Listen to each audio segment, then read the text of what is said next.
Allahumma salli ala Muhammad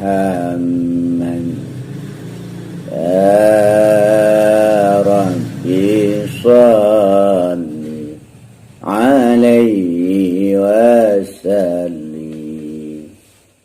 Ma'asyiral muslimin yang berbahagia, pada kesempatan ini kita akan membahas beberapa syair dari orang-orang yang ahli ilmu rohani atau ilmu tasawuf.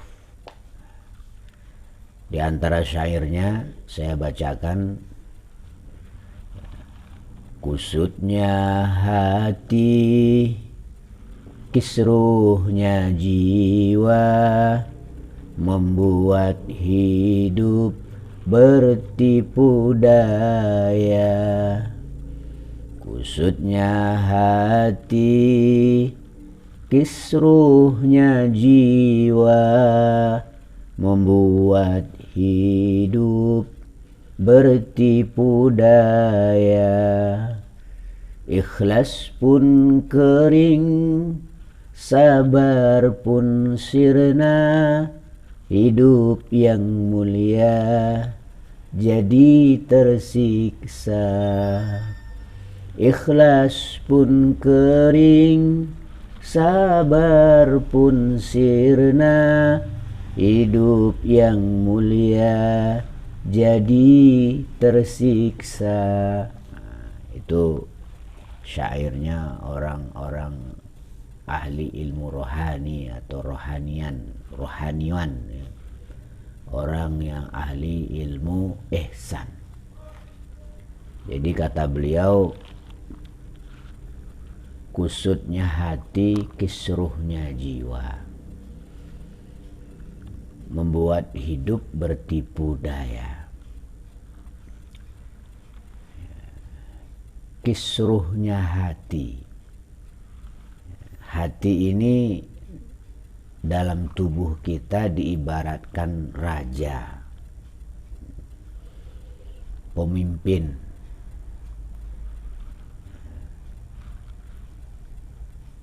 Rasulullah sallallahu alaihi wasallam bersabda, inna fi jasadil mudghah idza saluhat saluhal jasadu kulluh wa idza fasadat fasadal jasadu kulluh ala wahiyya qalbi.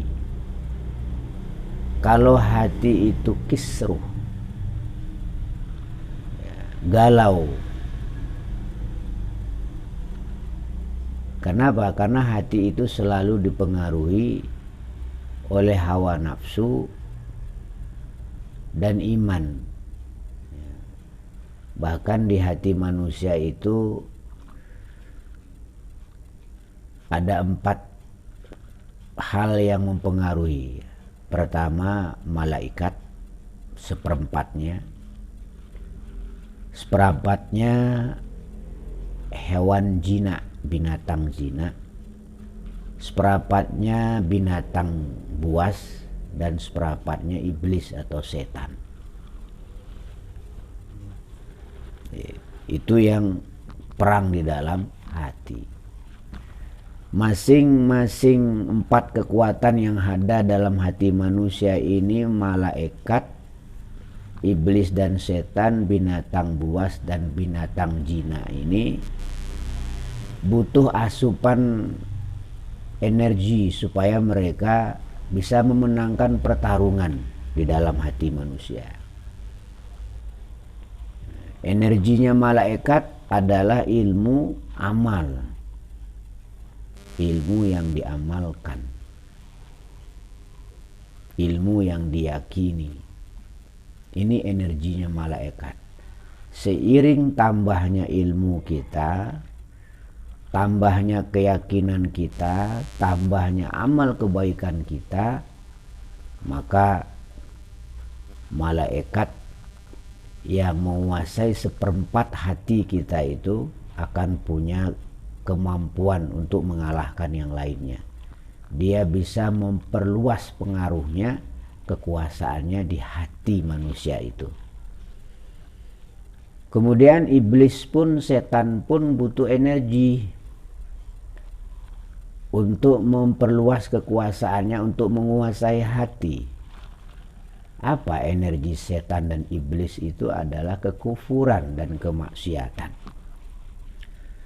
Semakin banyak manusia itu melakukan kemaksiatan, maka semakin redup imannya, maka semakin besar kekufuran di dalam dirinya. Ini adalah energi bagi setan dan iblis.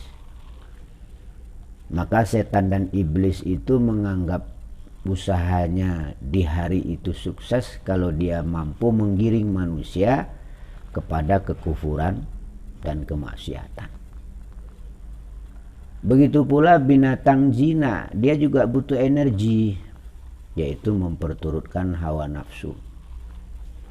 Kalau kita lihat binatang jina seperti sapi misalnya, yang dipikirkannya cuma makan, tidur, ya, lawan jenis. Makan, tidur, lawan jenis. Kalau perutnya kenyang, kalau kandangnya bersih, dan kalau dia dapat lawan jenis, dia akan tenang hidupnya. Ini energinya binatang jina. Jadi kalau kita dalam hidup ini hanya sibuk memikirkan makan, ya, sibuk memikirkan tidur, punya rumah bagus, punya tempat tidur empuk, sibuk memikirkan pendamping, punya istri cantik, hanya itu saja yang kita pikirkan, yang kita usahakan dalam kehidupan ini secara tidak langsung kita memberikan energi atau bala bantuan kepada binatang jina, daerah kekuasaan binatang jina dari 1/4 hati manusia itu.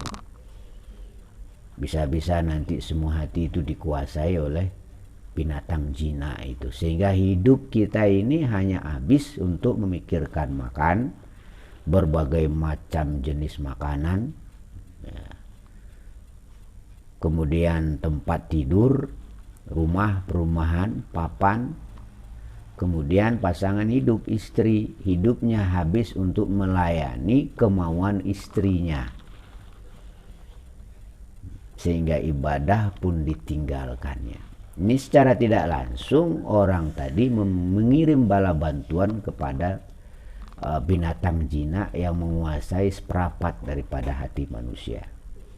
Begitu pula binatang buas, dia juga butuh asupan energi, asupan kekuatan supaya dia bisa memperluas kekuasaannya di hati manusia, kalau bisa menguasai manusia. Apa energinya binatang buas itu?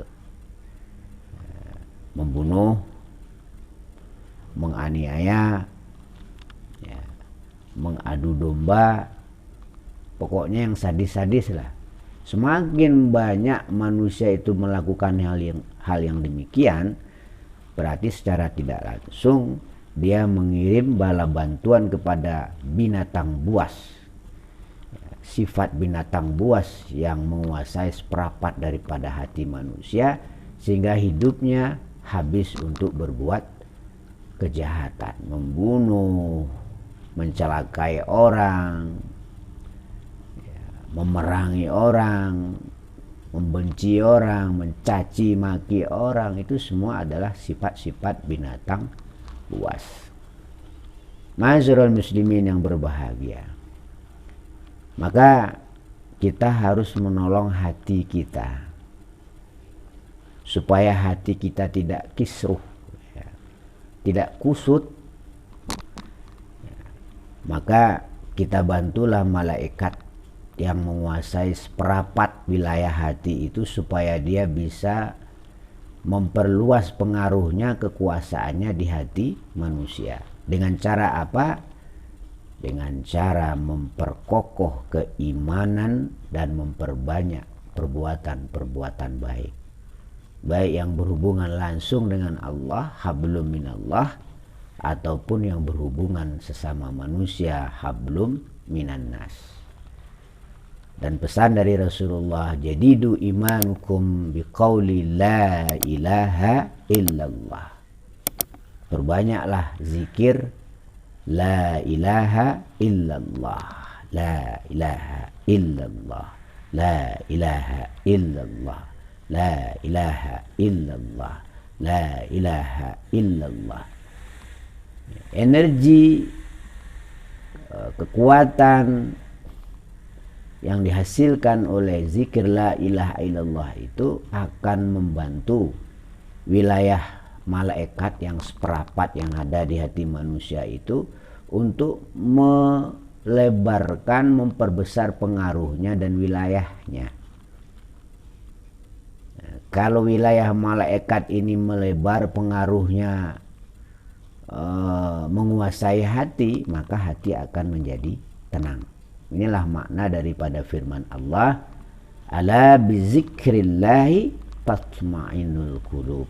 Ingatlah, dengan berzikir kepada Allah hati akan menjadi tenang. Tetapi kalau daerah kekuasaan malaikat ini tidak kita bantu dengan memperkokoh keimanan, menambah ilmu pengetahuan, menambah ibadah amal kebaikan, bisa-bisa daerah malaikat ini semakin lama semakin mengecil. Ya, persis seperti Israel menjajah Palestina. Tanah Palestina terus dirampas oleh Israel Yahudi. Akhirnya apa? Ya kejepit, akhirnya hilanglah negara Palestina tadi. Ya, begitu pula kekuasaan malaikat, karena ini 1 lawan 3 yang dihadapi oleh malaikat di dalam hati manusia ini. Di samping setan dan iblis, binatang jinak, binatang buas. Sementara kita yang punya hati tidak mau memberi bala bantuan kepada malaikat tadi dengan memperkokoh keimanan, menambah ilmu pengetahuan, serta memperbanyak ibadah dan amal soleh. Itu cara kita membantunya. Ma'asyiral muslimin yang berbahagia. Lalu kenapa hati jadi kusut? Ya karena yang berkuasa di hati kita iblis. Kita kadang-kadang melakukan kemungkaran, kita istiqomai. Ya, kayak bergosip, bergunjing itu kita istiqomai. Gosip dan gunjing itu termasuk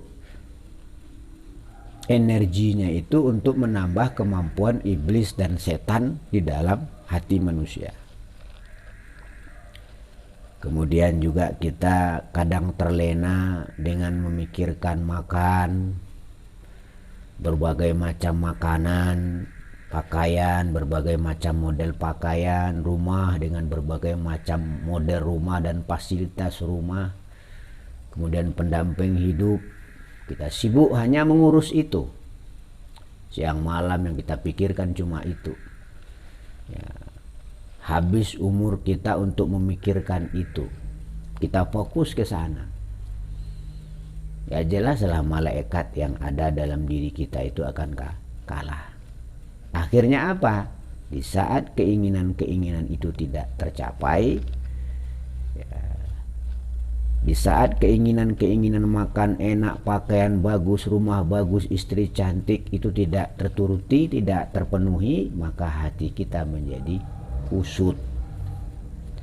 Kalau hati kusut, maka jiwa kita, roh kita juga kisruh. Ya. Kusutnya hati, kisruhnya jiwa, membuat hidup bertipu daya. Akhirnya apa? Karena hati kusut, jiwa kisruh, karena tidak mampu memenuhi tuntutan binatang jinak, binatang buas dan iblis ini, Ya, sementara kita terus memberi energi mereka untuk menguasai hati, semakin besar kekuasaan seseorang itu kan semakin banyak tuntutannya. Nah, di saat kita nggak mampu memenuhi tuntutannya, akhirnya apa? Berbuatlah tipu daya. Ya, korupsi. Kenapa sih orang korupsi itu? Karena memenuhi kebutuhan binatang jinaknya tadi. Dia kepengen makan enak, kepengen baju yang bagus, kepengen mobil yang mahal, kepengen rumah yang mentereng, kepengen istrinya senang, dibeliin ini, dibeliin itu. Sementara kemampuannya nggak mencukupi, akhirnya apa? Hidupnya bertipu daya. Akhirnya dia maling, dia korupsi, dia manfaatkan kelebihan yang ada pada dirinya untuk berbuat curang. Akhirnya apa? Hatinya kusut, jiwanya kisruh, dia tidak pernah merasakan ketenangan dalam hidup ini. Yang ada cuma kurang, dan kurang. Pada Allah Subhanahu wa ta'ala di dalam Al-Quran sudah memberikan undang-undang yang jelas. La in syakartum la azidannakum wa la in kafartum inna azabi lasyadid. Kalau kamu bersyukur atas nikmat yang kuberikan kepadamu, kata Allah, ku tambah. Orang nggak akan bisa bersyukur kalau daerah kekuasaan malaikat itu terjepit di dalam hatinya. Yang ada apa? Kurang. Udah punya rumah satu, tadinya datang ke Jakarta misalnya nggak bawa apa-apa, bawa pakaian yang melekat di badan doang. Lalu berusaha keras bisa ngontrak, berusaha keras bisa beli rumah satu, kepengen rumah dua, punya tokoh satu, kepengen punya tokoh dua. Udah punya ini, punya itu, masih kepengen. Kenapa itu terjadi? Karena yang berkuasa dalam hatinya adalah binatang jinak, binatang buas, dan iblis serta setan. Sementara daerah kekuasaan malaikat yang seperapat itu mengecil, menciut. Lama-lama hilang. Akhir hilanglah keimanannya, hilanglah ketaatannya. Allah sindir di dalam Al-Quran, afara'aita man ittakhadha hawahu, apakah kau tidak melihat, kata Allah, orang yang menjadikan hawanya sebagai Tuhannya, hawa nafsunya sebagai Tuhannya. Jadi hidupnya itu hanya untuk mentaati keinginannya saja. Masa bodoh dengan keinginan Tuhan, masa bodoh dengan perintah agama. Yang penting apa yang saya inginkan wujud nyata, saya bisa nikmat enak-enakan di dunia. Nah, saudara muslimin yang berbahagia, oleh karena itu mari kita bantu hati kita, kita bantu wilayah kekuasaan malaikat yang seperapat itu dengan memperbanyak ibadah, dengan memperbanyak menuntut ilmu, dengan memperkokoh keimanan, dengan memperbanyak zikir kepada Allah Subhanahu wa ta'ala, terutama zikir kalimat la ilaha illallah, la ilaha illallah, la ilaha illallah, la ilaha illallah, la ilaha illallah, la ilaha illallah, la ilaha illallah, la ilaha illallah. Begitulah caranya untuk membantu hati kita. Nah, kalau hidup bertipu daya, ikhlas pun kering, sabar pun sirna, hidup yang mulia jadi tersiksa. Orang kalau hidupnya sudah bertipu daya, ya, dia tidak akan punya ikhlas lagi dalam hidup ini. Dia tidak akan punya sabar lagi dalam hidup ini. Akhirnya apa? Hidup yang seharusnya mulia menjadi tersiksa. Jangan lupa manusia adalah makhluk yang paling mulia yang Allah ciptakan. Laqad khalaqnal insana fi ahsani taqwim. Tapi ayat itu berlanjut, summa radadnahu asfala safilin.